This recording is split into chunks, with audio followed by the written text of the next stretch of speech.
un colpo di benna si è aperto a San Zenone il cantiere di quella che può essere definita la rotonda della vittoria.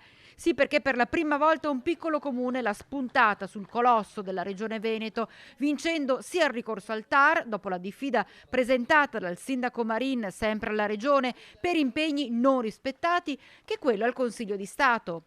Gli impegni non rispettati di cui parliamo sono le opere compensative che la Regione aveva promesso in occasione del passaggio dell'SPV nel territorio comunale di San Zenone. Un accordo disatteso per troppo tempo, tanto che il primo cittadino ha deciso di andare fino in fondo e Davide ha vinto contro Golia. Golia, pardon, la Regione Veneto, che ora, volente o nolente, deve assolutamente attenersi alle direttive di TAR e Consiglio di Stato.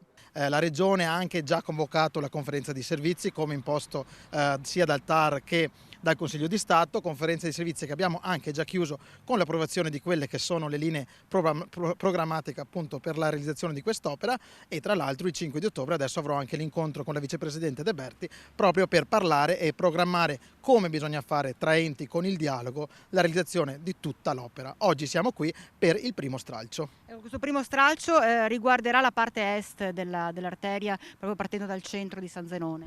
Si riguarda la parte un po' più critica perché è proprio l'incrocio dove c'è maggior flusso di traffico e quindi inizieremo con la realizzazione di questa rotatoria grazie a un contributo regionale di 490.000 euro, a una parte che metterà il Comune e anche alla collaborazione di Alto Trevigiano Servizi che ne approfitterà appunto per rifare tutta la linea dei sottoservizi. Quasi 1 milione di euro per il primo stralcio, 210 giorni di lavori che andranno a stravolgere il cuore di San Zenone, dalla chiesa a via Marconi. Presente all'avvio del cantiere anche la provincia di Treviso, visto il coinvolgimento di 2 arterie provinciali, la 248 e la 129. E la Schiavonesca-Marosticana è una strada di alto traffico, quindi è chiaro che qualsiasi opera che va a incidere su questa arteria poi ha benefici per tutti quelli che ci passano, quindi per tutto il territorio dell'Asolano, del Monte Bellunese in direzione Bassano. Lunedì 3 ottobre l'inizio dei lavori. È davvero grande questo momento e sono davvero onorato di essere il sindaco di questo paese che vedrà